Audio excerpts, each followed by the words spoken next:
السلام عليكم ورحمة الله وبركاته. الحمد لله رب العالمين وبه نستعين على أمور الدنيا والدين. أشهد أن لا إله إلا الله وأشهد أن محمد رسول الله صلى الله عليه وسلم. Baadayakum shukuru Allah subhanahu wa ta'ala na kumtakia rehema na amani zimfikie mtume wetu Muhammad sallallahu alayhi wasallam. Ni siku nyingine Allah subhanahu wa ta'ala ametujalia taufiki ya kufika sehemu kama hapa ili tuweze kuzungumza na waislamu wenzetu. Leo nafikiri ni Ramadhani siku ya 3 ama ni siku ya 4, siku ya 3 navyofikiria. Leo ni siku ya 3 ya Ramadhani. Ndugu zanguni, ni siku ya 4. Nakumbushwa ni siku ya 4. Ndugu zanguni, tumesimama mbele yenu kwa sababu ya kutafutia wale muallafatul qulub na mayatima futari. Tumepata futari kiasi fulani, tumepeleka kwa mayatima. Ikiwezekana kesho ama kesho kutwa pia tunarudi pale pale kupeleka. Kuna mandugu zetu wamesema tupelekee mayatima. Tunaongoja kutoka kwenu, bado hiyo mchango haijatimia vile ilikuwa inahitajika. Muallafatul qulub hawajapata futari paka saa hizi. Na tumewaeleza mara nyingi sana Waislamu, hata kama mwezi ilikuwa kona, lakini naona saa hii ni kama tuko mwisho wa mwezi. Kwa hivyo Waislamu ndugu zetu, tufanye halahala ikiwezekana hao mandugu zetu wapate futari.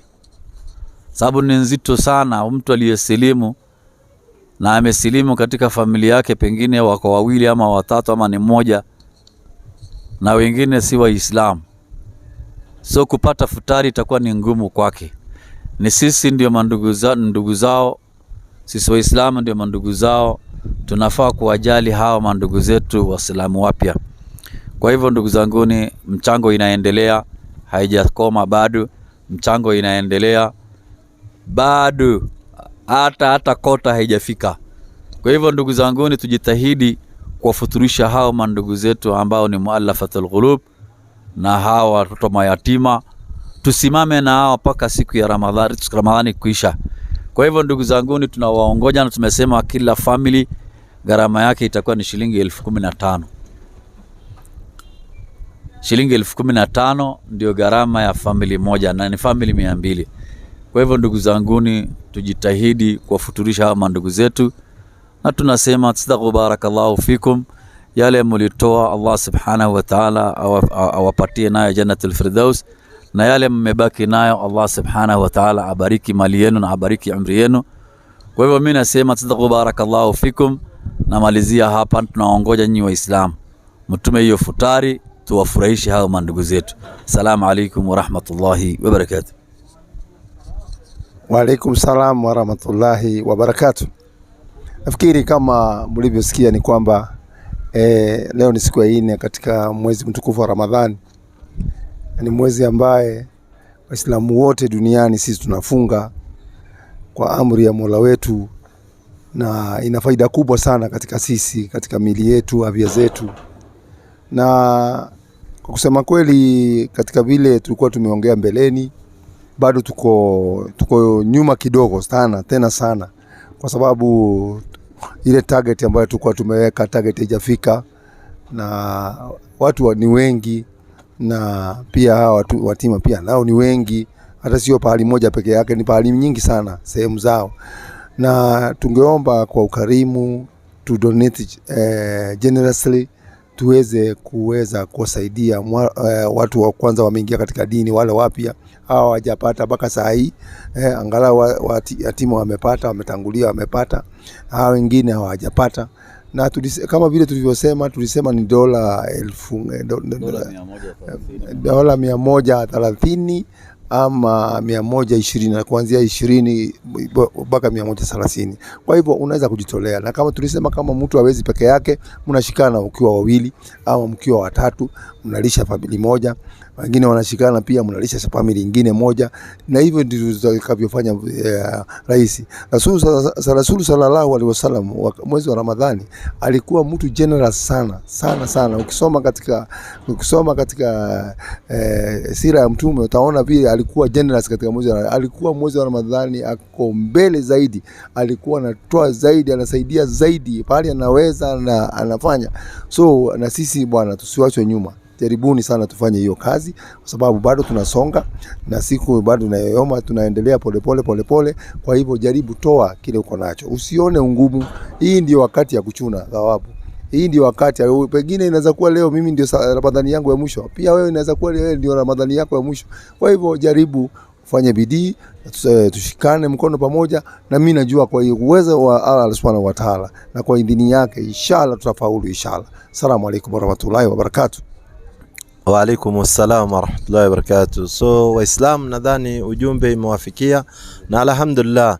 Nashukuru kwa sababu kama leo kuna ndugu zetu wawili wametuita pale South Sea na wakatoa chakula, yani wao wamenunua chakula na ikawa ni khairi inshallah. So Muislamu uko na uwezo, unaweza kutuitia chakula, sio lazima pesa, chakula.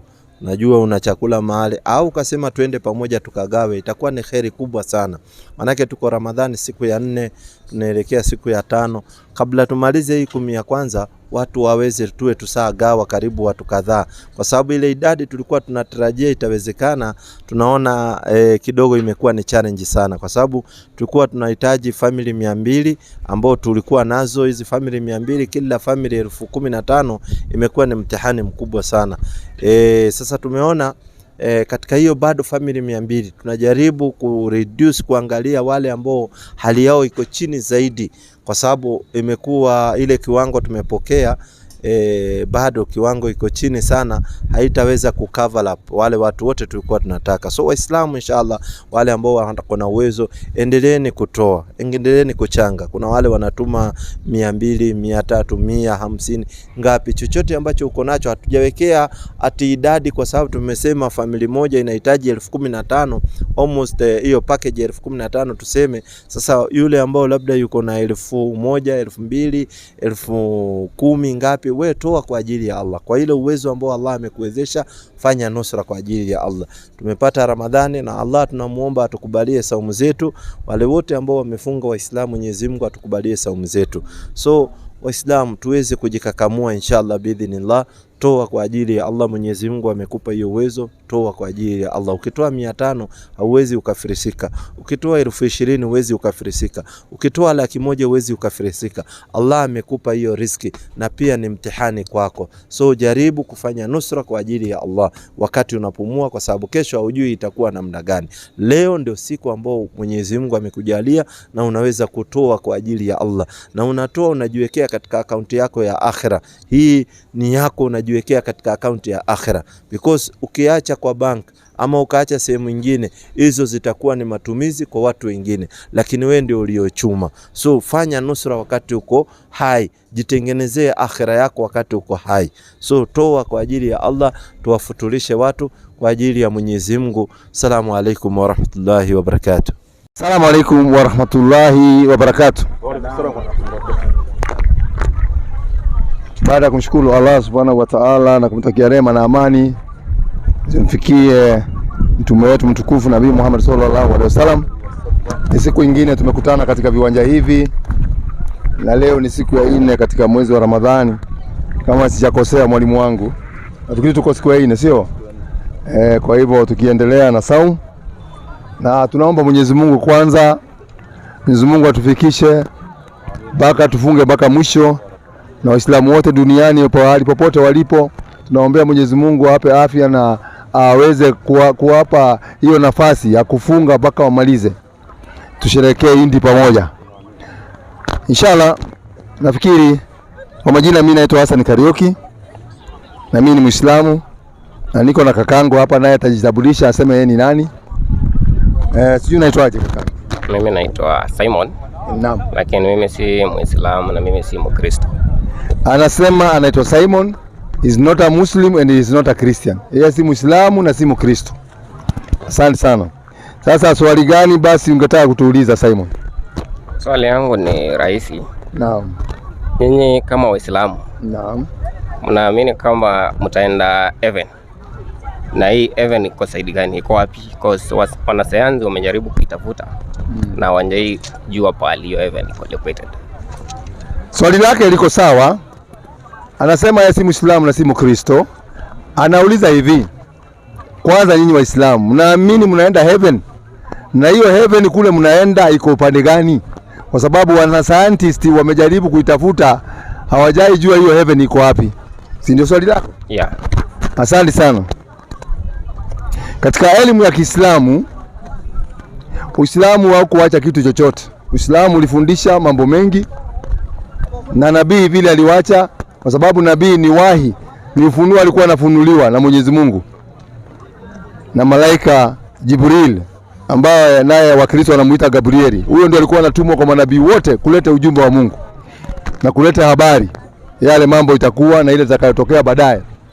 Katika Uislamu kwanza sisi hatuendi mbinguni. Waislamu hawaendi mbinguni. Sisi tunaenda pahali inaitwa Janna. Janna kwa kizungu ni paradise. Kwa Kiswahili ni peponi.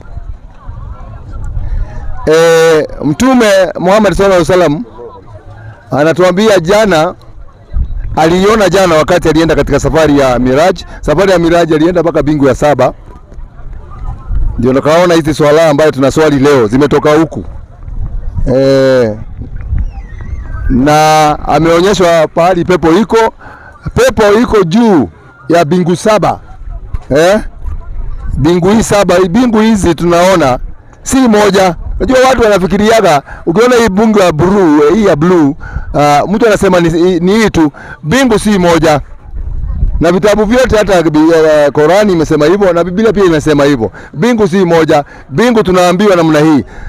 Kwanza Qur'ani 2:29 tuanzie hapo. Sikiza tu Qur'ani tu, hata kama wewe si Muislamu na si Mkristo, sikiza basi maneno ya Qur'ani kidogo. Nasemaje? Kwa jina la Mwenyezi Mungu mwingi wa rehema na mwenye kurehemu. Yeye ndiye aliyekuumbeni vitu vyote vilivyomo katika ardhi. Ndio. Kabla hajakuumbeni ili mkute kila kitu tayari. Ndio. Tena akakusudia kuumba bingu. Na akazifanya bingu 7. Unasikia? Bingu ni 1 2 3 4 mpaka 7. Si moja. Biblia nayo inasemaje kuhusu bingu? Nyakati wa pili 6:18. Bingu sio moja, sio hii tunaona ya blue. Ukisikia manabii walikuwa wanapelekwa binguni, sio hapa, wanapelekwa kuna bingu ya kwanza, ya pili, ya tatu, ya 4, ya 5, ya 7. Ukifika bingu ya 7 kuna boundary. Boundary hapo hapo hakuna kitu kinapita hapo, hata malaika hapiti hapo. Kutoka hapo ni kwenda kwa Mwenyezi Mungu. Sasa katika arshi ya Mwenyezi Mungu imefunika bingu na ardhi. Arshi, ukisikia kiti cha enzi cha Mwenyezi Mungu, yeye ndio yuko juu kuliko kila kitu. Amefunika hiyo arshi yake, imefunika kila kitu. Sasa ngoja nimalize nikumalizie hapo. Lakini Mungu je? Hapa naye Biblia inauliza, lakini Mungu je? Yamkini atakaa na watu duniani. Mungu atakaa na watu duniani? Tazama bingu. Angalia, tuanze kuhesabu. Tazama bingu na bingu za bingu hazikutoshi. Unasikia? Hazimtoshi Mungu. Hizi bingu tunaona hazimtoshi Mungu. Hazitoshea hapo. Hawezi hata hii dunia mzima. Bingu na bingu za bingu hazimtoshi Mungu. Kwa hivyo sisi Waislamu hatuendi mbinguni, tunaenda pahali inaitwa paradise ama jana. Qur'ani 43:68. Nimalize hapo, alafu kama una swali utaongezea hapo. Hiyo paradise iko wapi?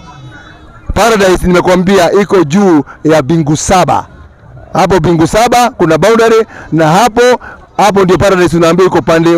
Mtume aliona kabisa na kayatuweza kutueleza pahali paradise iko.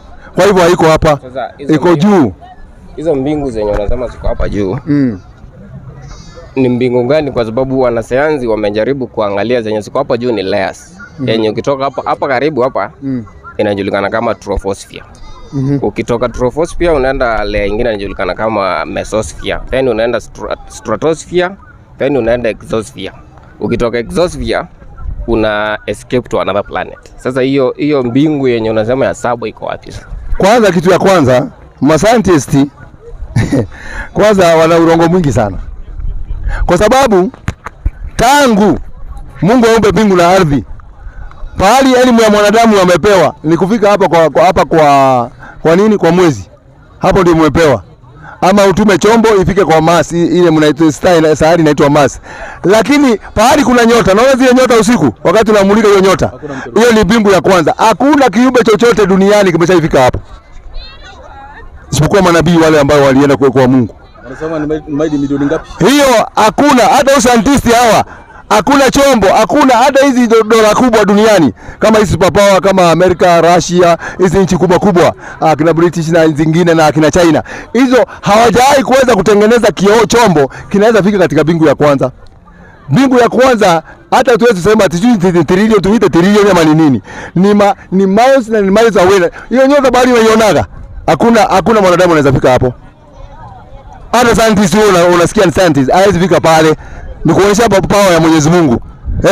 Na Mungu anasema hiyo nyota unaona hapo ina kazi yake. 67 anzia 1 Qurani. Surah Mulk. Hao scientists unajua scientists kwanza wana matatizo mengi. Kwanza walisema sisi tulitoka kwa nyani, tulikuwa na mkia, ukaenda ukatika polepole, sasa ikaisha. Sasa tukabaki hivyo tulivyo. Ni scientists hawa wanasema hivyo. Rule Mankis. Yaani mkia tulikuwa naye, ikaenda katika polepole. Hiyo kwa hivyo kuamini mambo ya scientist sometimes haiko sawa. Unaweza amini ingine yao ni kweli na ingine yao si ya kweli. Kwa jina la Mwenyezi Mungu mwingi wa rehema na mwenye kurehemu. Ametukuka yule ambaye mkononi mwake ufalme wote. Naye ni mwenye uweza juu ya kila kitu. Ndio. Ambaye ameumba mauti na uhai. Kwanza ndio ameumba mauti hii, tunakufa na uhai ni yeye ameumba. Ili kukujaribuni. Endelea. Yaani kukufanyieni mitihani. Endelea, atanemuka. Na ni nani miongoni mwenu mwenye vitendo vizuri zaidi? Teremuka mwalimu. Naye ni mwenye nguvu na mwenye msamaha. Endelea chini. Na ambaye ameumba mbingu 7. Ambaye ameumba mbingu 7 zilizo tabaka. Tena zimeachana hizo mbingu. Wanasema hizo mbingu vile zimeumbwa. Ukienda mbingu ya kwanza unaenda ya pili, hivyo ukienda yaani moja juu ya moja. Endelea. Huoni tofauti yoyote katika uumbaji wa mwingi wa rehema? Hebu rudisha macho yako uzidi kutazama. Je, unaona kosa? Tena rudisha macho yako mara nyingi zaidi. Mungu anauliza, je, nyinyi mnaona kama nyinyi wanadamu mnaona kama kuna kosa? Hizi mbingu vile Mungu ameziumba kuna kosa yoyote? Jicho lako litarudia hali ya kuwa limehizika na umechoka. Endelea. Na kwa hakika tumeipamba mbingu ya karibu hii. Angalia, Mungu anasema na kwa hakika tumeipamba mbingu hii ya kwanza na nini? Kwa mataa. Kwa mataa, hizo mataa unaona ni taa, hizo ni taa. Kwa sababu unaona vile na shine. Angalia hilo kilomita ngapi? Hakuna mwanadamu anaweza hesabu hizo kilomita. Hata scientists wanakuwa sema ati 93 million kilomita walihesabu na nini? Urongo tu. Nani alipandisha chombo mpaka ikaenda mpaka kwa nyota ya kwanza akajua ni kilomita fulani. Ni kugesi tu wanagesi.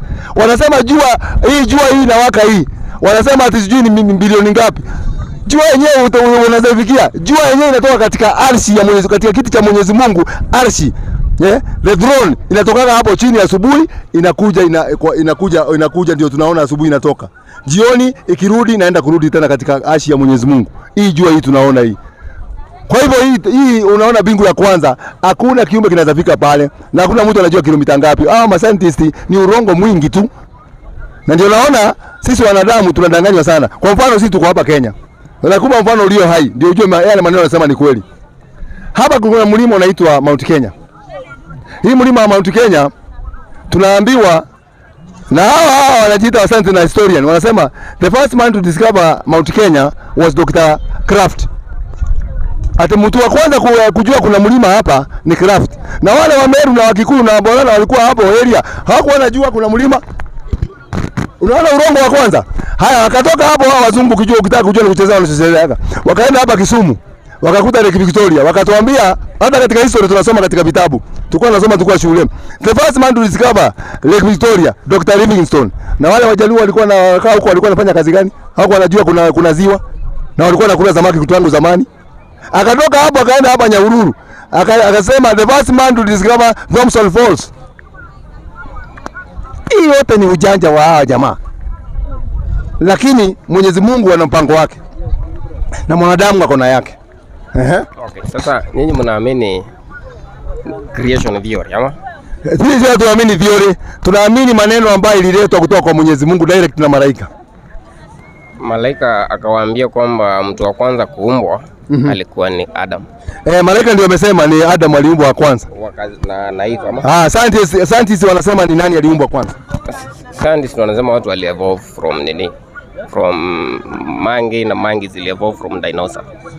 It is as simple as that. Si unajua hata for example tuseme kwa kitanda yako umenunua kitanda mpya. Kunguni zinatokanga wapi na azikuweko? Kunguni zinakuwa ziko tu kwa sababu kama ni kunguni ni kiumbe ziliumbwa na Mungu. Kiumbe yote iliumbwa na Mungu zina survive tu. Hata ukae bilioni ya zitakaa tu. Hata ukijaribu kuziua usiweze kuzimaliza. Kunguni, chawa, ile nyingine ile kale kana lukaga. Hizo zote zimeumbwa na zinakaa sana sana pahali wanadamu wanaishi. Huwezi kuzimaliza. Hata ukijaribu kupiga dawa namna gani. Na mende. Hata mende. Ukinunua kitanda yako mpya. Zinatokanga wapi na unaonja nini? Hatuwezi jua, Mungu ndiye anaziletaka. Sie ndio muumbaji wa hizo vitu. Unataka zienda wapi na zimezoea kukaa kwa nyumba? Tangu ujijue umeona nyani watu wangapi ambao walikuwa ni nyani siku za nyuma tangu ujijue? Umeona labda watu. Umeshaona mtu mmoja nyani anakuuliza, mwalimu anakuanga anakuuliza umeshaiona nyani tangu uzaliwe? Already evolve akakuwa mtu. Ngapi? Aka-evolve. Umeshaona mwanadamu aki-evolve akawa nyani? Si obvious anaanza lakini nishaona. Anaziana wapi? Kwa anaziana wapi ndio ageuke awe nyani? Awe mwanadamu. Walianza kama mangi, walitoka kwa mangi. Alafu mangi na ile evolve from dinosaur kama venye tunaelezewa na wanasayansi. Kapeana good example ni kama venye nikakwambia kuhusu kunguni. Umenunua kitanda yako mpya. Na kuku na kunguni. The moment umeanza kukonjoa kwa kile kitanda, makonjo inakuanga na ammonia. Ammonia ikicombine na carbon ndio inatengenezanga hizo kunguni na machao. Kwa hivyo wascientists ndio wanatuambia ati kunguni inatengenezwa na mix of ammonia sijui na nini. Lakini kabla scientists hawajazaliwa, si kunguni zilikuwa ziko? Zilikuwa. Sasa kama zilikuwa ziko, sasa ni kitu gani wametengeneza? Hakuna kitu. Wao unajua walidiscover theory yenye ilikuwa inaendelea. Si ati zimeanza hiyo time. Hapo zilikuwa zinaendelea. Hata mtoto akizaliwa na mama yake anazaliwa kisayansi. Mtoto akizaliwa na mama yake? Hapana, pia hiyo ni kisayansi. Kisayansi vipi? Si kuna nini fertilization alafu inatengeneza mtoto baadaye. Wewe tangu jijue watu ambao labda kwa sababu kama watu walitoka kwa nyani. Na kama kuna hiyo haya mambo ya kubadilika kutoka kwa nyani kwenda kwa binadamu. Wewe tangu umri wote huu ulishai labda kuona nyani kadhaa labda zimeshakuwa binadamu, ili kwa sababu jambo hili litakuwa kuna watoto wanapatikana wengine watu. Unajua evolution theory ni kitu ambayo ni gradual change from simple to complex something. Kwa hivyo sasa wewe kwanza uamini Mungu kabisa? Mimi naamini kuna Mungu. Mimi naamini kuna Mungu, lakini huyu wa kutengenezwa na kuweka kwa vitabu ndio simwamini. Mimi naamini kuna Mungu mwenye aliniumba. Wewe unamwamini ya kwamba yuko wapi? Sasa yeye anasema yeye anaamini Mungu yuko, lakini huyu Mungu ameweka kwa vitabu yeye amini. Huyu wa vitabu kuna Mungu wewe. Ulijuaje kuna Mungu? Unajua huyu wa vitabu aliyeko hapo ndo apinganisha Waislamu na Wakristo. Kuna wale wenye wanafuta kwa Muhammad, wengine wanafuta kwa Yesu. Imekuwa ni ile mwamba ngoma mwenye anafutanga kama. Wewe nani alikwambia kuna Mungu? Mungu. Mungu ulijuaje? Scientists walikwambia kuna Mungu? Nimesoma kwa sababu mimi ni mtu ambaye usoma. Ulisoma nini? Vitabu gani ulisoma? Nimesoma Biblia, nikasoma Qur'an, nikajua. Sasa hizi umesema hizi huu na haja nazo. Hiyo usituambie maneno ya hii. Umesema Biblia na Qur'ani. Sasa umeingia kwa Biblia na Qur'ani umesema wewe ni atheist. Atheist ni ule mtu hana dini. Unajua kwamba kuna Mungu? Wewe nani alikwambia kuna Mungu? Wewe nani alikwambia kuna Mungu? Nilisoma. Wapi? Na nikafanya research. Wapi ulisoma wapi? Nikaamini kwamba kuna Mungu. Ulisoma wapi, sehemu gani? Lakini I don't trust hiyo vitabu. No, hiyo ulisoma ndio ujue kuna Mungu, ulijulia wapi? Ulijulia wapi? Nilisoma kwa vitabu kama hizi za religious vitabu.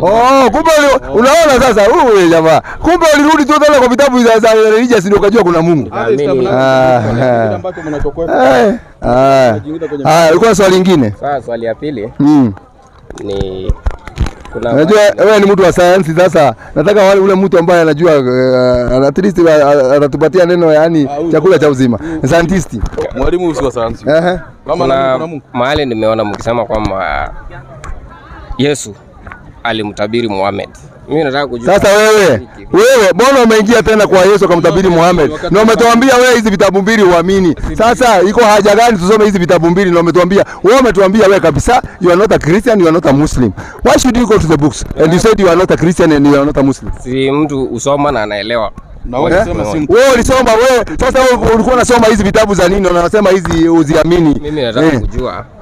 Kwa nini nyinyi mnaamini? Kwa maybe inaweza kuwa Muislamu ama nikuwe Mkristo kulingana na elimu yenu.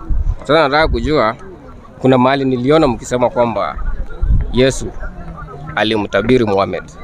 Nataka kuona ni wapi mahali Yesu alitabiri Muhammad. Ni kitabu chetu kimesema hivyo. Wapi? Qur'an 61:6. Na pia mnionyesha kwa Biblia. Hata kwa Biblia ndakuonyesha kama unataka. Wewe ni Mkristo wa mlango wa nyuma. Useme una dini. You are just a Christian. Don't kudanganya watu. Mwambia watu ukweli. Mimi ni Mkristo. Unahudhuria kanisa gani miongoni mwa? Anajifanya hata yeye ni atheist. Hata yeye hana dini. Kanisa niliacha nikiwa hata 3 years hapo hivyo. Anasema 3 years ulikuwa unajijua? Wewe wacha bwana mambo yako bwana. 3 years ulikuwa mtoto hata ujielewi. Nataka kuona kwa jina la Mwenyezi Mungu mwingi wa rehema na mwenye kurehemu. Na wakumbusha aliposema Nabii Isa bin Maryam. Ndio. Kuwaambia Mayahudi, enyi wana wa Israeli, mimi ni mtume wa Mwenyezi Mungu kwenu. Ndio. Nisadikishaye aliyokuwa kabla yangu katika Taurati. Na nini? Na kutoa habari njema ya mtume atakayenijia nyuma yangu, ambaye jina lake litakuwa ni Ahmad au Muhammad sallallahu alaihi wasallam. Unasikia? Sasa kwa Biblia. Kwa Biblia unataka? Leta hiyo Biblia, weka hapo kando, chukua hii nyingine, 21:13.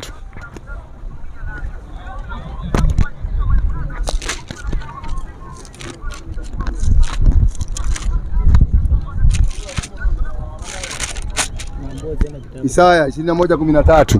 Ufunuo juu ya Arabuni. Kuna ufunuo ambao unatoka nchi gani? Arabu. Wa Arabu. Nani walifunuliwa wa Arabuni? Mimi sijui, lazima niambie. Hata mimi sijui, naona imeandikwa tu kuna ufunuo Arabuni, lakini nimeshajua kwamba kumbe kuna mtu alifunuliwa Arabuni. Kwa wapi Muhammad kama alifunuliwa? Hajaandikwa Muhammad. Sasa kwa nini hajaandikwa Muhammad? Kwa nini hajaandikwa Muhammad? Fungua Biblia Mwanzo. Dibaji yake usikie. Kwa nini jina Muhammad huwezi pata kwa Biblia Mwanzo? Haya maneno. Soma, angalia, hiyo ni waandishi wa Biblia. Waandishi wenu hao. Waandishi ndio wamesema hivyo. Hiyo kazi yenyewe haikuwa rahisi. Matumizi mbalimbali yametokea katika janibu mbalimbali za nchi hii. Kwa mfano, ilikuwa hapana budi kufikiri jina kwamba hilo jina la Mungu katika Agano la Kale litaandikwa Jehova Mwenyezi Mungu au Bwana Mungu. Majina ilikuwa kwanza ifikiriwe hivi litaandikwa, endelea. Litakapopigwa chapa katika kitabu cha Agano la Kale, kutakuwa na maelezo maalum juu ya neno hilo. Endelea. Pia maendelezo ya majina yote ya watu na mahali ilikuwa lazima yafikiriwe tena. Kumbe majina ilikuwa ifikiriwe, tuandike hivi ama tuandike hivi, endelea. Na mengine kutengenezwa. Na majina mengine ni kutengenezwa, ifanye ukarabati, Jambo hili lilikuwa kazi kubwa sana. Kwa sababu yako zaidi ya majina 3500. Kumbe katika Biblia kuna majina 3000 ngapi? Ambaye yametengenezwa. Muhammad utaipata kweli? Na mengine kutolewa. Kama mengine yamenyavuliwa. Jina la Muhammad wewe ukakuta hapo. Huwezi pata. Wacha hiyo, wacha nikuongezee. Ngoja kidogo. Siulize, wewe ndio umeuliza. Utabiri wake huko, lakini vile nyinyi hamtaki kuisoma na nini? Haya, ingine nikuongezee. Sasa kuongeza mimi nataka kupewa toa kama 3. Hiyo kwanza haijaprove kwamba Yesu alitabiri Muhammad. Nani? Hii yenye umesoma. Wewe Biblia umeshaisoma? Umeshaisoma Biblia?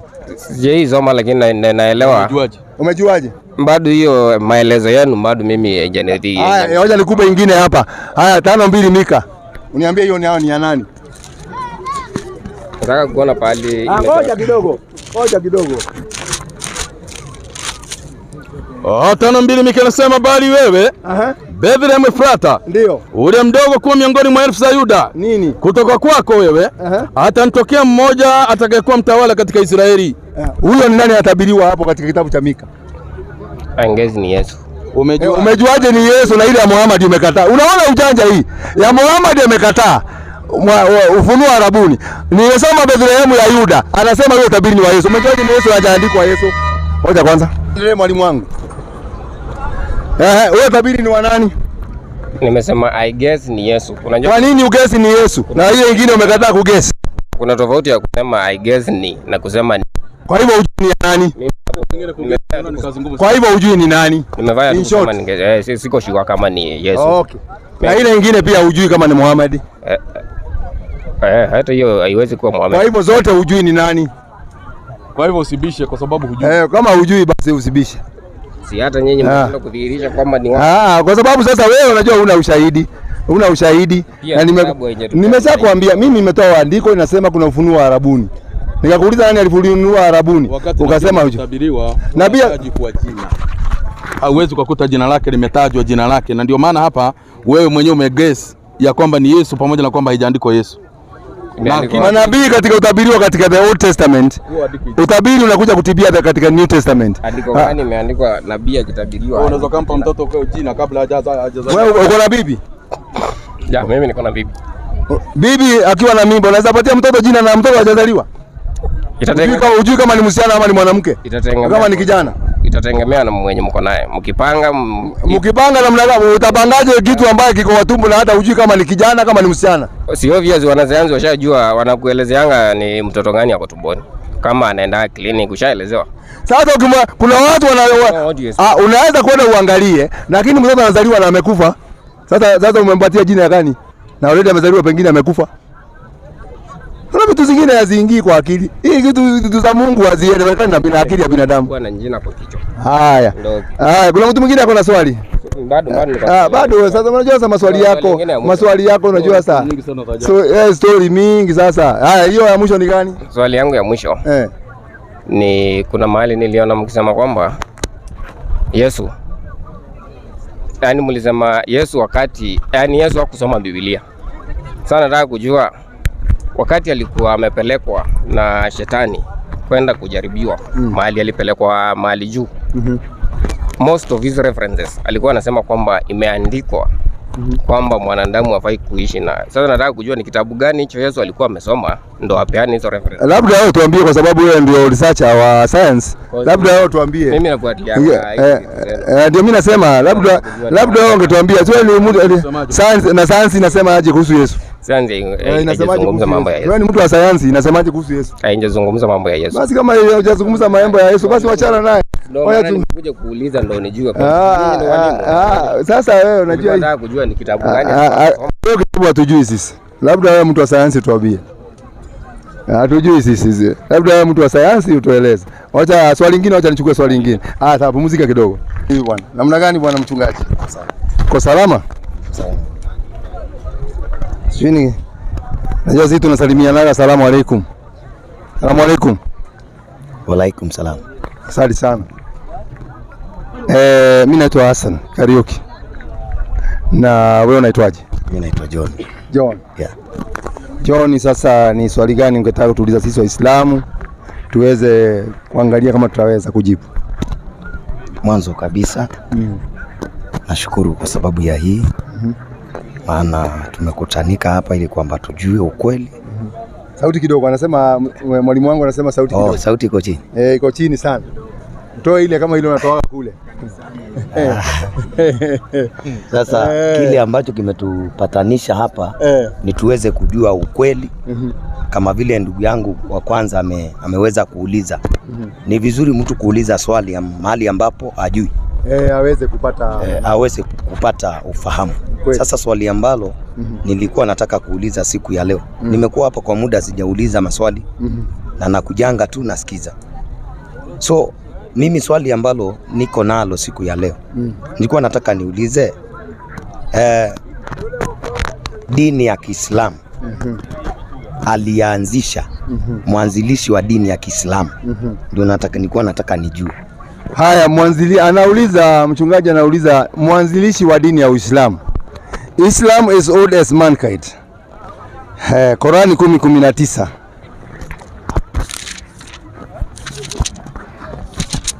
Kwa jina la Mwenyezi Mungu mwingi wa rehema na mwenye kurehemu. Wala watu wako huko nyuma kabisa katika zama za Nabii Adam. Ila kundi mmoja. Wote wanafuata dini ya haki. Kisha wakaitarafiana. Angalia, tunaambiwa tangu huko mwanzo wakati wa Adam watu walikuwa ni kundi moja, wote walikuwa generation moja, na walikuwa wanafuata dini ya haki. Hiyo dini ya haki walikuwa wanafuata ni gani? Na kama sio 3:19 hiyo dini walikuwa wanafuata watu wakati wa Adam ni dini gani? Dini ya haki. Kwa jina la Mwenyezi Mungu mwingi wa rehema na mwenye kurehemu. Bila shaka dini ya haki mbele Mwenyezi Mungu ni Uislamu. Kumbe watu wakati wa Adam walikuwa wanafuata dini ya haki, na hiyo dini ya haki tunaambiwa ni Uislamu. Sasa akauliza, huu mwanzilishi wa dini ya Uislamu nani? 22:78 Qur'an. Huyo ndio mwanzilishi wa hiyo dini ya Uislamu. Kwa jina la Mwenyezi Mungu mwingi wa rehema na mwenye kurehemu. Naipigania ni dini ya Mwenyezi Mungu kama inavyostahili kupiganiwa. Yeye amekuchagueni muwe umo ulio bora, wala hakuweka juu yenu mambo mazito katika dini. Ndiyo. Nayo dini hii ni mila ya baba yenu Ibrahimu. Endelea. Yeye Mwenyezi Mungu alikuiteni Waislamu katika vitabu vya zamani huko. Na katika hii Qur'ani mumeitwa jina hilo. Kwa hivyo mwanzilishi wa dini yetu ni Mwenyezi Mungu mwenyewe. Ndio alituita Waislamu tangu zamani, ndio akatuita Waislamu. Swali langu liko hapo tu, ya kwamba hivyo vitabu vinaitwa vya zamani. Hizo vya zamani sasa ni vitabu gani hizo? Vitabu vya zamani zamani vitabu ndio hizi 3 Qur'an. Ndio hizo vitabu. 3 Al-Karim. Kwenye kitabu kisichokuwa na shaka ndani yake na ni mwongozi kwa mchao Mwenyezi Mungu. Na ni kiboko kwa wale waliasi sheria za Mwenyezi Mungu. Naam. Kwa jina la Mwenyezi Mungu mwingi wa rehema na mwenye kurehemu. Inasemaje? Amekuteremsha kitabu kwa haki. Ndiyo. Kinachosadikisha aliyokuwa kabla yake. Na aliteremsha Taurati na Injili. Wapi? Zamani. Ndio hizo vitabu sasa. Ndio zinatajwa. Sasa nani kateremshiwa? Akateremshiwa. Taurati iliteremshiwa Musa, Injili iliteremshiwa Yesu, na Zaburi iliteremshiwa Daudi. Sasa hizo vitabu za zamani ni vitabu gani hizo? Ndio nimekuuliza. Hiyo vitabu za zamani nimekwambia. Teremshiwa ni nani? Nimekwambia aliyeteremshiwa Torati ni Musa, Injili ni Yesu, Zaburi ni Daudi, Korani ni Muhammad sallallahu alaihi wasallam. Kwa hivyo vitabu hivi unavyovitaja ni ya kwamba ni watu, si vitabu. Cha kwanza kinaitwa Taurati. Alichopewa Nabii Musa. Kweli. Kitabu cha pili ni kitabu cha Zaburi alichopewa Nabii Daudi. Daudi ni mtu, Zaburi ni kitabu. Kitabu cha tatu ni Injili, kitabu ni Injili, aliopewa kitabu hicho mtu ni Yesu. Kwa hivyo unapotaja kwamba Muhammad mwenyewe ndiye alipewa hichi nani, alianzisha Uislamu, si kweli? Sio yeye alianzisha. Nani? Nimekwambia ni Mungu alituita Waislamu tangu vitabu vya zamani.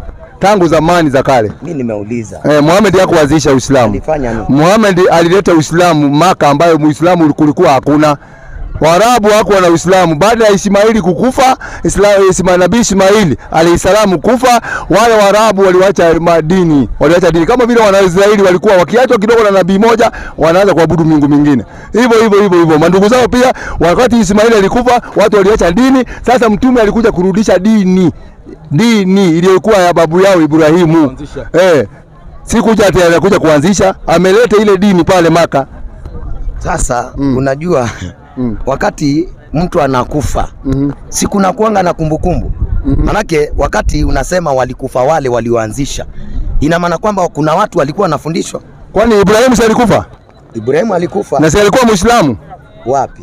Mbe huyo 22:78. Hapo rudi pale tu. Rudi pale. Kwa jina la Mwenyezi Mungu mwingi wa rehema na mwenye kurehemu. Naipigania dini ya Mwenyezi Mungu kama inavyostahili kupiganiwa. Yeye amekuchagueni muwe umo ulio bora, wala hakuweka juu yenu mambo mazito katika dini.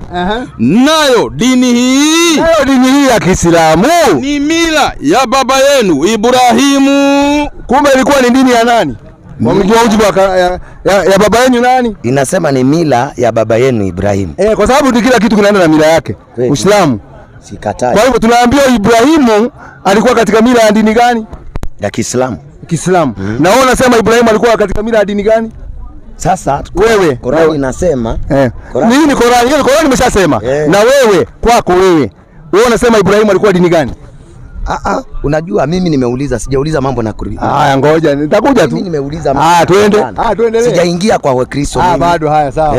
Wacha kutaka kunichanganya. Nimeshakwambia. Nimeshakwambia hivyo ndivyo Qur'ani imesema. Na huwezi kuitoa hapo. Siwezi kutoa hapo. Sio tutoe, nasema hivi, hiyo vile imeandikwa inawekwa kalamu ilikagua kitambo. Kweli kabisa. Sasa mimi nauliza tena. Wakati unaposema ya kwamba hii mila ilikuwa ya baba yenu Ibrahimu, mbona mwenyewe hakuanzisha hiyo dini yeye?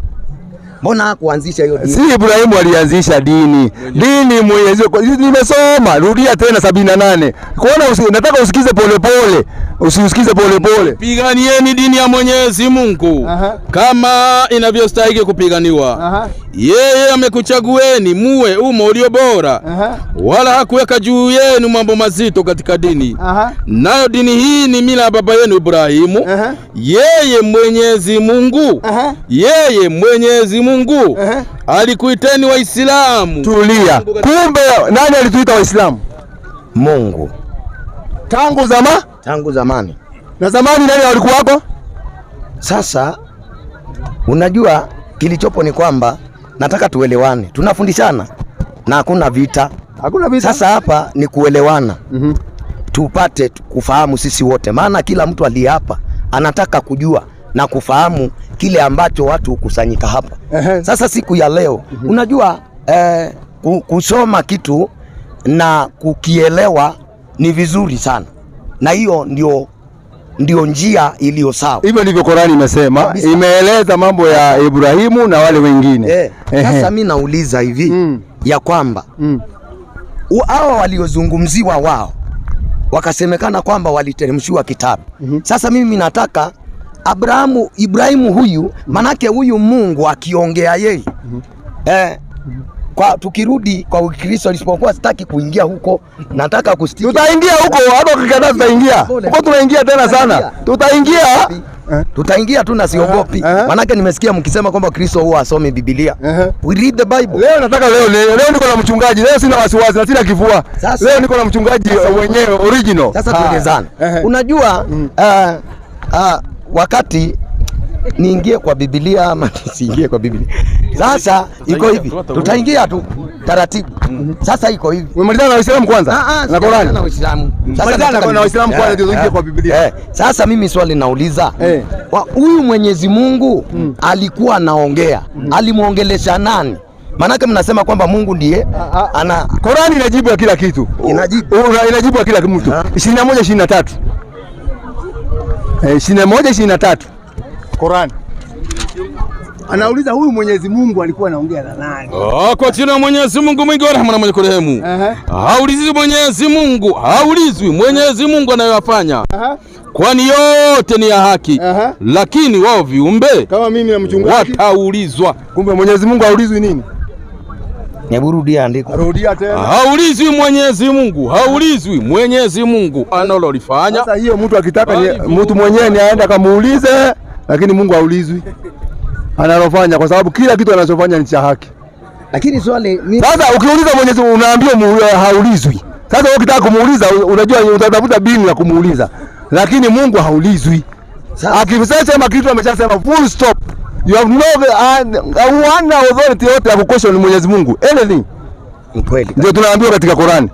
Qur'ani yenu inasema. Kwa hivyo kama unataka kumquestion itabidi utafute binu vile utamquestion. Sasa unajua mimi kwa mfano tuseme kama mimi ningependa kujua kabisa na ukweli ni kwamba unajua uwezi ukaambiwa hii njia inakupeleka mahali fulani ambapo hakuna thibitisho ya kwamba inakupeleka hapo na ufuate pasipo na kujua. Njia gani hiyo sasa? Sasa mimi nataka njia gani hiyo ya Uislamu? Hii njia ya Uislamu unasema kwamba Mungu alisema. Hiyo njia iko sawa. Amesema kupitia kwa kinywa cha Nabii Muhammad sallallahu alaihi wasallam. Ungesema hivyo. Sasa wakati amesoma kupitia kinywa cha Nabii Muhammad sallallahu alaihi wasallam. Tena akasema hivi, Qur'ani 6:126. Very simple. Ungesema hivyo tungemalizana kitambo. Kwa jina la Mwenyezi Mungu mwingi wa rehema na mwenye kurehemu. Na hii dini ya Uislamu ndio njia ya Mola wako iliyonyooka. Bila shaka tumezipambanua aya namna hii. Na hii dini ya Uislamu ndio njia ya Mola wako iliyonyooka. 30 Qur'an. Mteremke kama aya 2-3 alafu nirudi kwa mchungaji. 30 al-Karim. Kwa jina la Mwenyezi Mungu mwingi wa rehema na mwenye kurehemu. Basi uelekeze uso wako katika dini iliyo sawa sawa. Uelekeze uso wako katika dini iliyo sawa sawa. Ndilo umbile Mwenyezi Mungu alioumbia watu. Yaani dini hii ya Kiislamu inafikiana barabara na umbo la binadamu. Ndio. Hakuna mabadiliko katika maumbile ya viumbe vya Mwenyezi Mungu. Hiyo ndio dini iliyo haki. Ndio dini ya haki. Lakini watu wengi maskini hawajui. Sasa hii dini inakupeleka wapi? Hii dini ukifuata inakupeleka wapi? 40 Qur'an. Tulia hapo tu kwanza tuchambue hii. Tulia hapo kwanza. Watu malize. Sasa utaleta hoja yako. 63 tunachambua kwanza. Usikonde mchungaji. Usikonde mchungaji, sio na haraka. Twende taratibu tu. 40 Qur'an yasema, kwa jina Mwenyezi Mungu mwingi wa rehema na mwenye kurehemu. Afanye ubaya hata alipoila sawa na huo uovu wake. Ndio. Na afanye wema akiwa mwanamme au mwanamke. Sikia vile tunasifiwa Naye ni Muislamu. Basi hao wataingia peponi warzukiwe humo bila hisabu. Unasikia, sisi tukimalizia maisha hapa duniani na ulifanya wema unalipwa peponi, paradise, unakaa kwa raha. Sasa tufunga Qur'ani kabisa, weka Qur'ani kando kabisa. Sasa turudi kwake sasa kwa Biblia yake sasa. Usinisomee Biblia. Unataka kusoma Biblia? Some Biblia. Mchungaji amekataa Biblia leo. Kwa nini hutaki Biblia? Hutaki watu wajue ukweli? Ngoja kidogo. Wewe umeniuliza swali kuhusiana na hii dini ya Uislamu inapeleka mtu wapi? Na wewe ngoja kwanza sasa tuende taratibu. Na wewe hebu niambie, wewe ni wa dini gani? Sasa si unanikimbiza bwana. Maana na ukimbia. Angalia. Nataka kunena kuhusu hiyo maandiko, niuliza maswali. Kwa sasa maswali gani utauliza kwa hiyo maneno? Haya sasa uliza. Lakini kwa Biblia tutaenda watu ukikataa. Mchungaji hataki niende kwa Biblia, tutaenda huko watu wakatae tunaenda. Tutaenda utaniingiza, mimi nitaenda mwenyewe. Uniingizi huko mimi naenda mwenyewe. Sasa Qur'ani imesema dini ya haki mbele ya Mwenyezi Mungu ni Uislamu. Si ni kweli? Hivyo ndivyo imesema. Sasa hii haki nataka unidhibitishie hii haki ni gani? Unataka kuniambia wewe hujui haki ni nini? Sasa wewe uniambie. Mchungaji, unajua maswali mengine unauliza ni maswali fani. Wewe hujui, wewe na mchungaji hujui haki ni nini? What is justice? Si ujibu sasa. Ndio nakuuliza. Wewe unajua haki, wewe hujui justice ni nini? Sasa si unijibu karaoke bwana. Unajua justice ni nini? Hiyo ni swali la kusumbua tu, kwa sababu unajua haki ni nini, si ati hujui, unataka tu kupoteza time. That is wasting of time. Wewe ulete hoja nzito. Si nimekuja hapa uniulize maswali. Sijakuuliza. Wewe mimi sijakuuliza kwanza. Nimekuja hapa. Wewe umeniuliza moja, na mimi nataka nikuulize moja. Ili tuende fair. Sio wewe umeniuliza moja. Umeniuliza moja, na mimi nataka nikuulize moja, ndio tuende fair. That's a fair game. Wewe umeniuliza mambo ya dini ya Uislamu nimekueleza. Na mimi sasa naweka swali langu naye mezani. Na wewe si wewe ni Mkristo? Mimi ni Mkristo. Wapi katika Biblia mzima from Genesis to Revelation of John 22 verse 18 Christianity is a religion? Aya 31,131. From Genesis 1:1 to the Revelation of John 22 verse 18, a single verse in the whole Bible which says Christianity is a religion. Unajua ile kitu unafaa kufahamu. Sinajua. Mimi wakati umeniuliza nimeenda direct na kukujibu. Na wewe nijibu sasa. Unajua umeulizwa direct. Tafadhali si vita. Asijakuja vita. Unaona sasa naweza kuuliza Kiswahili. Hata si vita. Umeulizwa. Wakati ulikuwa unaniuliza hakukuwa na vita. Sasa hiyo nimekuuliza. Haya, jibu swali. Haya. Hapa tuko hapa tufundishane. Si kweli? Hapa tuko hapa tufundishane. Na mimi nimeuliza maneno ya Qur'ani yenu ukanijibu. Maana nilikuwa na tashwishi na. Sawa. Sasa swali lingine, wachana na maneno ya mchungaji, hatutaenda hivyo. Wewe unaniuliza swali na kujibu. Wewe nikikuuliza swali unahepa. Hakuna swali lazima lijibiwe. Wapi? Naweza nimesema kwa Kiswahili, nilikuwa nimesema kwa Kizungu. Wapi katika Biblia nzima kutoka kitabu cha Mwanzo 1:1 mpaka Ufunuo wa Yohana 22:18 Ukristo ni dini? Hiyo tu. Hii shida yangu ni hiyo tu. Unajua kitu moja sisi Mimi sijui. Tulia kwanza. Unajua sisi hatufundishi kuhusu dini kwanza. Hatufundishi kuhusu dini. Mnamsikia huyu anasemaje? Atawafundishi mambo ya dini. Na yeye ana dini. Unajua sisi tulia. Sisi hatufundishi kuhusu, kwa mujibu wa Biblia, hatufundishi kuhusu dini. Kitu ya kwanza. Wewe na Biblia ni mkweli? Mimi na Biblia, Biblia ndio kweli. Biblia ndio kweli? Kabisa. Ayubu. Unasikia Biblia inasema kama inajua mambo ya dini. Hatufundishi. Hapo nimuulize Paulo na Timotheo. Inasema kwenye kuandika. Je, dini yako sio mataraja yako? Kumbe Biblia kuna masala, kuna kitu kinaitwa nini? Dini yako, anasema dini yako si Je, dini yako sio mataraja yako? Na matumaini yako sio uelekevu wa njia zako? Kumbe dini ni nini? Ayubu. Kumbe dini iko katika Biblia ama hakuna? Mchungaji, dini iko katika Biblia ama hakuna? Ya kwamba ni mataraja yako. swali. No, ndio swali. So kwa hivyo Biblia inajua mambo ya dini? Lakini hapa ni swali anauliza. Hakuna lakini Biblia inasema dini iko ama hakuna? Unajua kitu moja kidogo. Unajua mwalimu, kwanza anaweza kuwa naongea na mtu ambaye hana dini. Mimi ni Muislamu. Wewe una dini? Mimi ni Mkristo. Ni dini ama si dini? Ukristo si dini. Ukristo si nini? Ukristo si dini. Jamani Wakristo mmemsikia? Anasema Ukristo sio dini. Ingekuwa ni mimi nimesema, mungesema ni Kariuki amesema. Anasema kabisa mchungaji anasema Ukristo sio dini. Ukristo sio dini nini?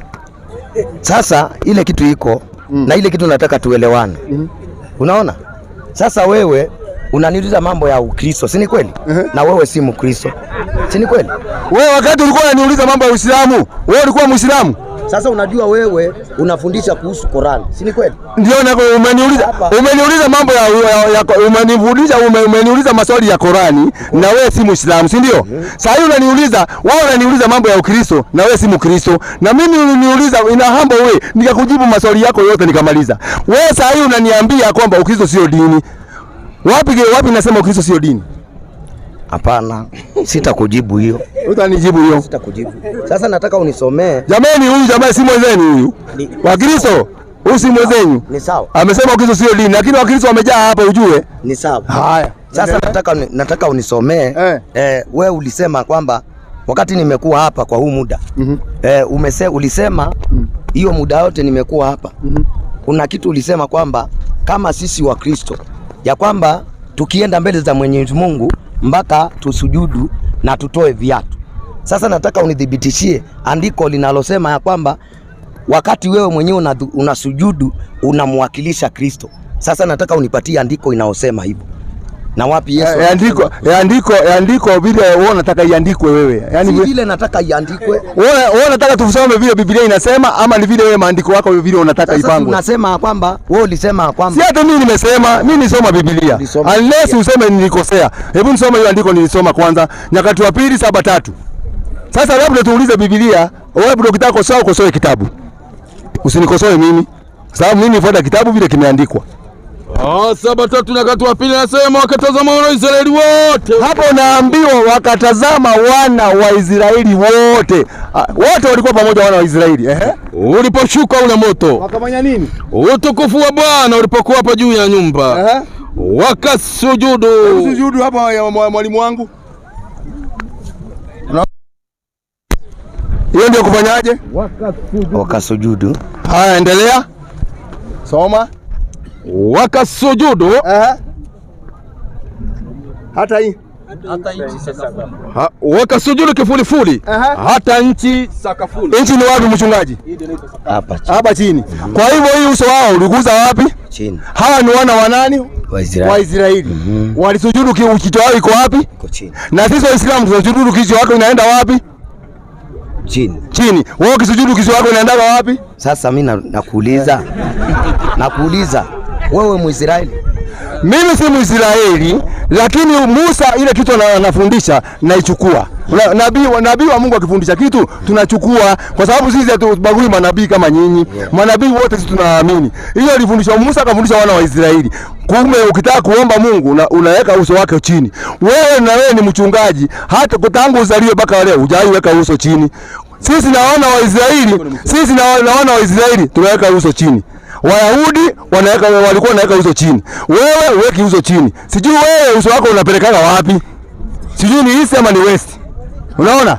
Kwa nini wewe usujudu na Biblia? Kwanza tumuulize Yesu. Yesu anasemaje? Sio ndio mwalimu wako, unasema ni mwalimu wako? Tumuulize mwalimu wako anasema nini? Ile 10 Mathayo. Inasema kwenye kuandika. Ndipo Yesu alipomwambia. Akamwambiaje mwalimu wako? Nenda zako shetani. Kwa sababu ya nini? Kwa maana imeandikwa. Nani? Msujudie Bwana Mungu wako. Huyo ni Yesu anasema, imeandikwa umsujudie nani? Msujudie Bwana Mungu. Hiyo maneno ya Yesu wewe unafuata? Mimi nafuata. Unasujudu? Mimi si sujudu. Kwa nini sujudu na Yesu anakuambia sujudu? Nitakupa dhibitisho. Na kwa hiyo maneno ya Yesu kwa nini unakataa?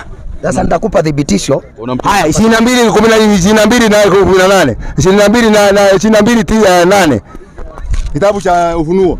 Hiyo ni Ufunuo wa Yohana. Mnasema alifunuliwa na Yesu. Ndio hiyo sikia nyingine ya pili. Niambie kama wewe ni special. Inasema kwenye kuandika. Nami Yohana ndio nilisikia na kuyaona mambo hayo. Na hapa nilipoyasikia na kuyaona nalianguka. Ili nisujudu mbele ya miguu ya malaika yule mwenye kunionyesha hayo.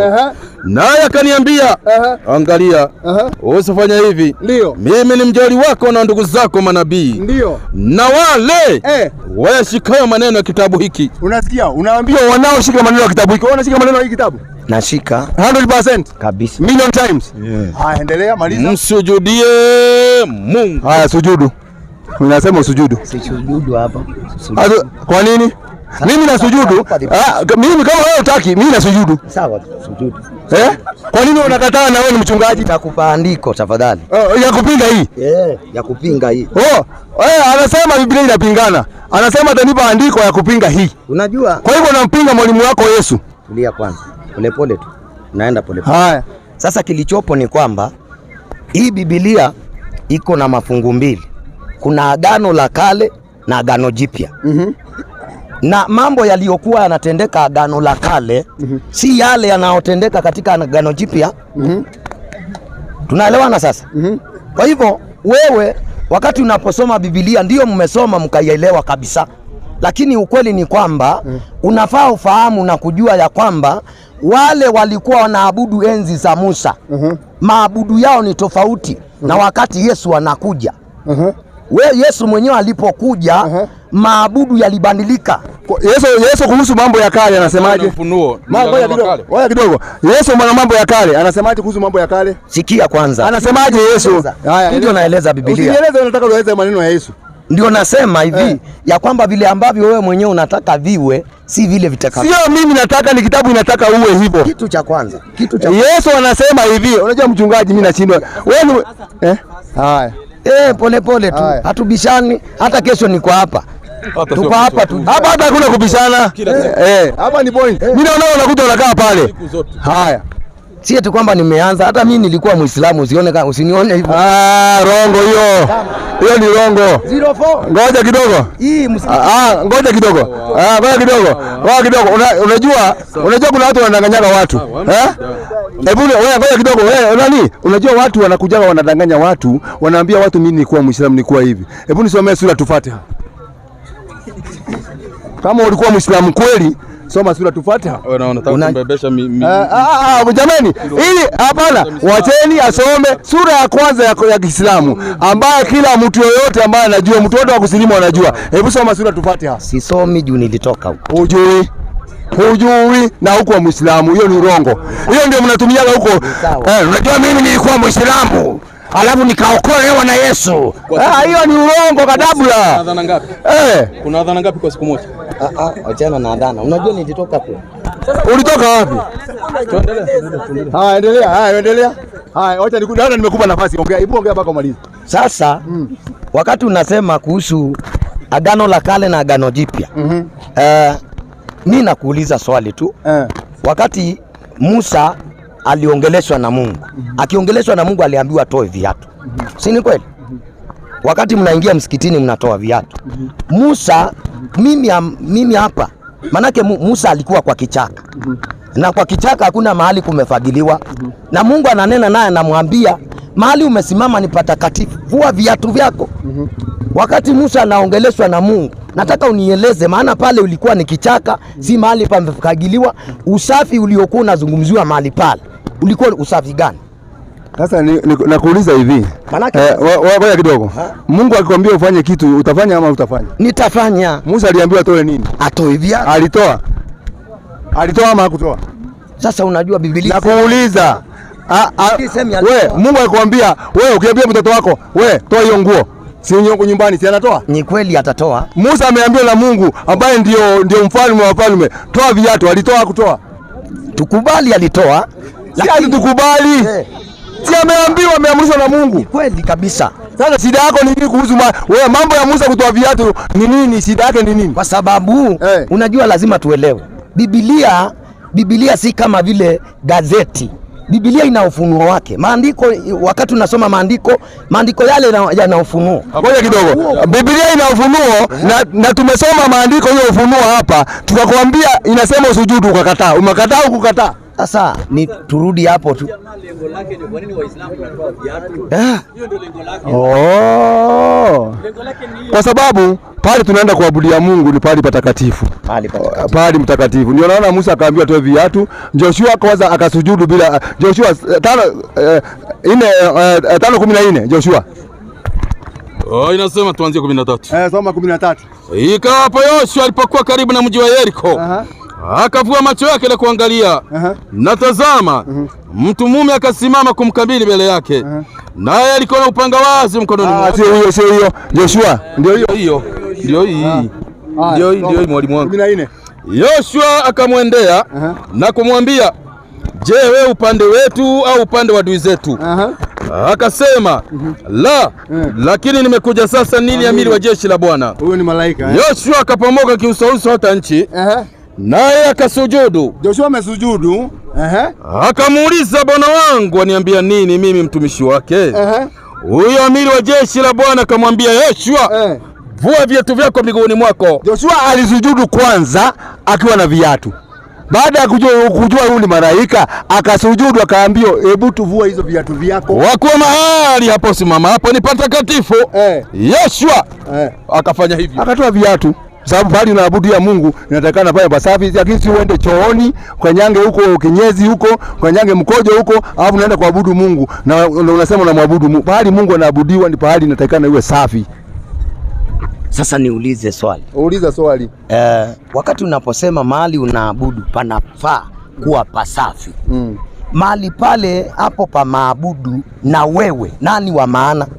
Hiyo nyumba zote zina maana. Zote zina maana. Mahali pale unaweza kuabudia Mungu chooni. Huwezi enda kuabudu Mungu chooni. Unamwabudia wapi? Tulia kwanza. Unajua tunaenda. Ndio nataka uniambie unaabudia wapi? Hili andiko unasema kwamba vua viatu vyako. Sasa hapo ndio tunataka tujue. Wewe kama hutaki kuvaa viatu, Musa alitoa akatoa akafuata amri ya Mungu. Sisi tukatoa tukafuata amri ya Mungu. Vile tumeambiwa tutoe. Kwa hivyo wewe kama hutaki kutoa, unaona wewe uko special, unakaa tu. Ulazimishwi. Lakini kilichopo ni kwamba viatu ambavyo vinazungumziwa hapa si viatu hivi. Ni viatu za nini?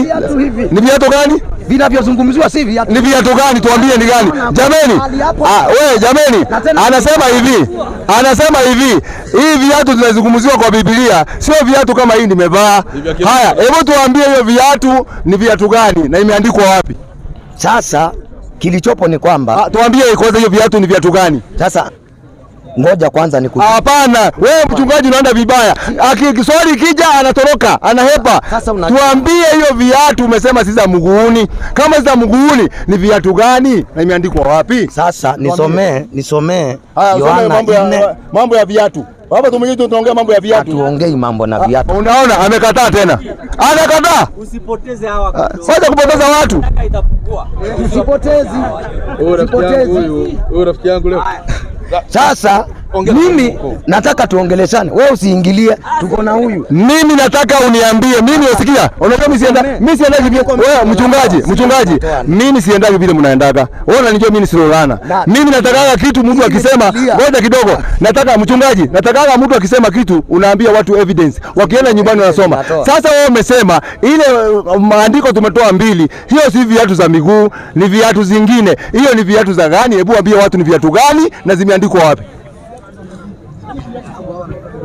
Sasa soma katika Yohana 4:24. Yes. Yohana 4:24, angalia ukipata ni viatu basi. Na kama hakuna ni inaitwa time wasting. Niko najua unaenda huko tu.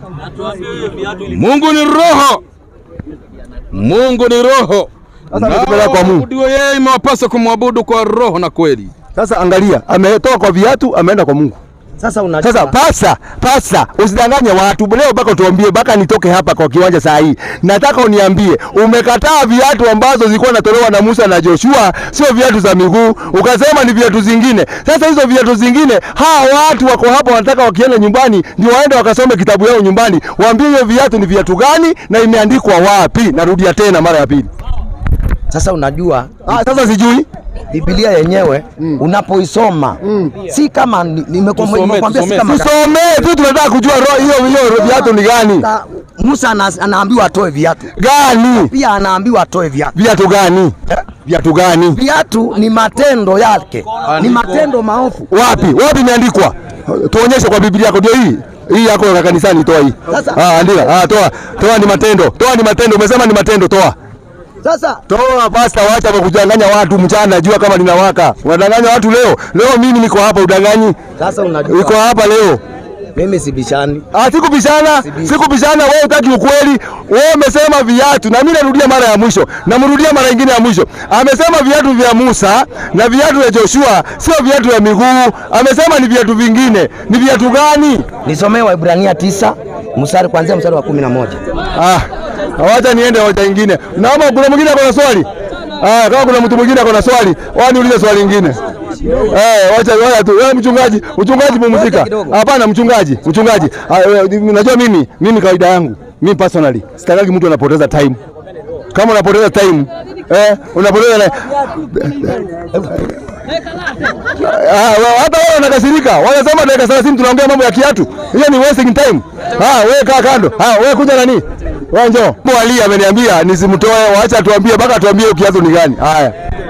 Lakini Kristo akisha kuja, aliyekuwa ni mkuu wa mambo mema yatakayokuwapo, kwa hema iliyo kubwa na kamilifu zaidi, isiyofanyika kwa mikono, maana yake isiyo ya ulimwengu huu, wala si kwa damu ya mbuzi na ndama, bali kwa damu yake mwenyewe aliingia mara moja tu katika patakatifu, akisha kupata ukombozi wa milele. Kwa maana ikiwa damu ya mbuzi na mafahali na majivu ya ndama na ya ng'ombe walionyunyizwa wenye uchafu hutakasa hata kusafisha mwili. Sasa hapo anasema endelea. Basi si zaidi damu yake Kristo, ambaye kwamba kwa roho wa milele alijitoa nafsi yake kwa Mungu kuwa sadaka isiyo ya na mawaa, itawasafisha dhamiri zenu na matendo mafu, mpate kumwabudu Mungu aliye hai. Kwa sababu hii ni mjumbe wa Agano Jipya, ili mauti ikisha kufanyika na kukomboa hii mjumbe wa Agano Jipya, ili mauti ikisha kufanyika kwa kukomboa makosa yaliyokuwa chini ya agano la kwanza, hao walioitwa waipokee ahadi ya urithi wa milele. Maana agano la urithi lililopo lazima iwepo mauti yake aliyeifanya. Kwa maana agano ya urithi lina nguvu palipo una mahali pa kwa mtu. Endelea. Ile 17. Wewe mchungaji unasoma mpaka wapi? That's wasting time. Wapi? Weka hoja hadharani. Una mahali imeandika kutawadha kwingine ndio ulikuwa unatafuta. Nilikuwa natafuta hiyo. Hiyo kutawadha kwingine ndio. Soma. Wallahi mchungaji Arabi. Msome tu. Atasema mimi ni mkandamiza atikumpatia. Acha some tu. Uliotaka ya kutawadha. Hiyo ya kutawadha ni 10 sio 11. Ungesema tungekukopesha. Mapema tu kupoteza hiyo time yote. Soma. Kwa kuwa ni sheria za jinsi ya mwili tu. Sheria za jinsi ya mwili, sikiza sasa. Vyakula na vinywaji na kutawadha kwingine. Unaona? Unaona sasa? Sasa wakati unasema mambo na Musa alisujudu. Sasa maana ya kusujudu ilikuwa inaonyesha kunyenyekea. Ni unyenyekevu. Hiyo ni unyenyekevu kwanza. Kwa sababu kuna bali imeandikwa. Haijaandikwa. Huna andiko. Sasa unajua nini maana ya kutoa hii andiko umetoa sasa hivi? Hii andiko nimetoa kwa sababu vitu zingine mnazozifanya zilifanyika enzi zile wakati hata. Nini maana ya kutawadha? Maana ya kutawadha? Si ni kuosha miguu. Wewe na Biblia nani mkweli? Biblia yenyewe. Wote Biblia iseme. Tawadha. Tawadha. Maana yake ni nawa. Oga mbele ya kuswali. Kumbe kabla mtu hajasali anafanyaje? Ananawa. Na wale tukani wanafanyaga namna hiyo? Ni nyinyi Waislamu. Ni sisi Musa alifanya hivyo 30:17. Ngoja kidogo. Umesema Musa hakufanya, umesema Musa hakutawadha. Wewe tuone kama alitawadha. Wewe namna gani bwana? Unajua? Sasa kujua sasa hii. Soma. Bwana kanena na Musa na kumwambia fanya na birika la shaba na tako lake la shaba. Ndio. Ili kuogea. Nawe utaliweka kati ya hema ya kukutania na madhabahu. Kumbe Musa aliweka birika la shaba akaweka maji. Ya kufanyaje? Ya kutawadha. Na wakati Agano Jipya pia kuna kundawa. Si usome hili andiko nimelitoa mwenyewe. Jamani, mchungaji, wachukue swali lingine. Wacha nichukue swali lingine. Nani mwingine ako na swali? Njoo. Wacha nichukue swali lingine. Mchungaji, ngoja nichukue swali lingine. Jamani, kama huyu ndio mchungaji. Hatari sana. Kama huyo kanisa yake hata sio inakuwa aje. Iko hatari sana. Mchungaji anataka tusome kwa kwingine kutawadha huko ni wapi? Ndio ungemuelezea. Ni wapi huko? Sasa unajua rafiki yangu mchungaji ni wale wanatoka, ni wale wa kutoa ushuhuda. Unajua siku moja nilikuwa naenda Mombasa. Nikafika Mtito wa Ndei. Ndio hiyo uchungaji hiyo. Wacha niwaache tu hapo. Sasa watasema namshambulia. Habari yako baba? Salama. Mimi naitwa Hassan Kariuki, na wewe? Mimi naitwa Alan. Swali lako la mwisho, dakika ngapi imebaki wewe? Mwalimu wangu, dakika ngapi imebaki? Dakika 10. Dakika 10 ni mingi. Ni mingi hiyo. Haya. Uulize swali la kwanza, la pili tuone kama tunaweza kujibu. Swali langu linatokana na Quran ngapi? 74:24. Haya, Quran 74:24.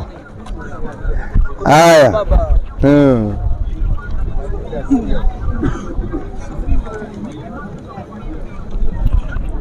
74.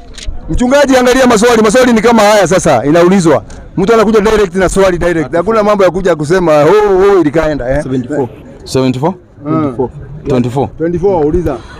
Kwa jina Mwenyezi Mungu mwingi wa rehema na mwenye kurehemu. Twende kazi. Na akasema hayakuwa haya yaliyokuja na Muhammad sallallahu alaihi wasallam, ila ni uchawi ulionukuliwa kwa wachawi wakubwa kabisa wa zamani. Hayakuwa haya yanayosema, ila ni kauli ya binadamu. Endelee au ni hapo?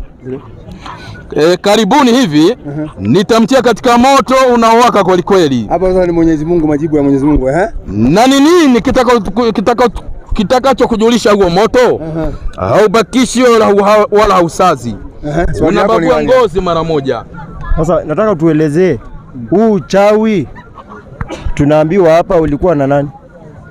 Hebu rudia andiko. Nataka usikize andiko pole pole. Alafu sasa uweze kuuliza swali yako sawa sawa. Siulize swali hili nimeuliza. Ngoja kidogo, sikiza kwanza. Akasema nani huyo alikuwa anasema? Hayakuwa haya aliyokuja nayo Nabii Muhammad sallallahu alaihi wasallam. Huyu ni mtu ambaye anamkejeli Nabii Muhammad. Hataki zuri za Muhammad. Ila ni uchawi ulionukuliwa kwa wachawi wakubwa wa zamani. Unasikia? Akasema huyo. Na siku nyingine ulijibu hapa na Salim Ngugi hapa. Enda katika maelezo.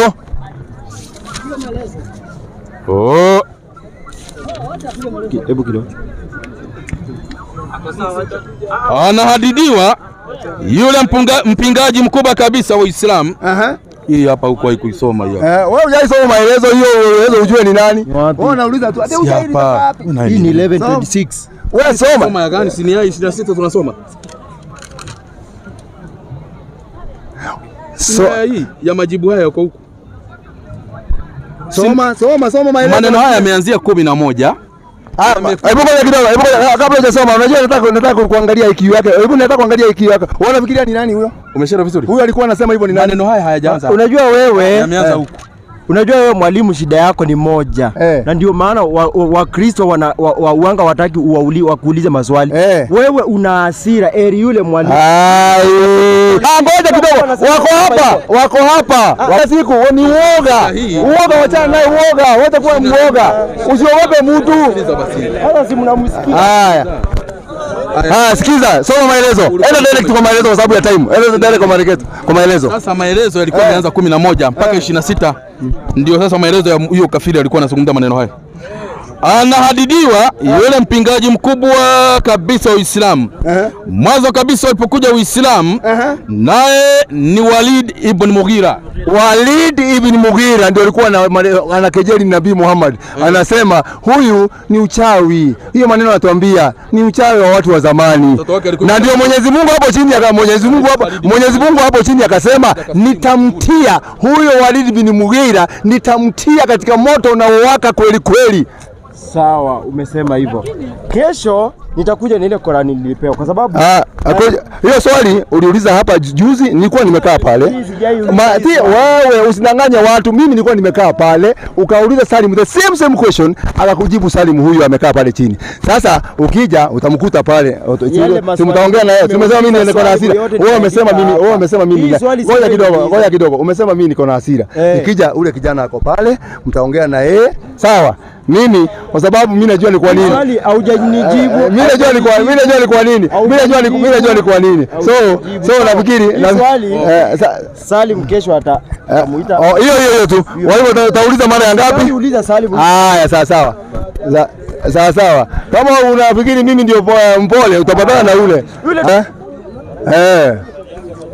Mimi namjua huyu jamaa, si ati simjui. Anasema mimi nina hasira na ni opposite. Mimi namjua vile anakuaga. Si tumekuwa naye siku hapa siku nyingi.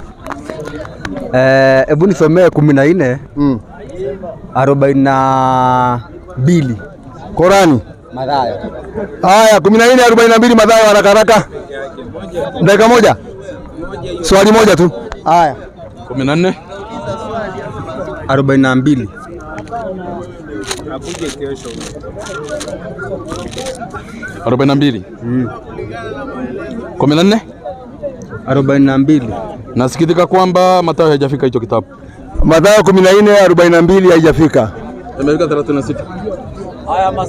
Haya basi kesho.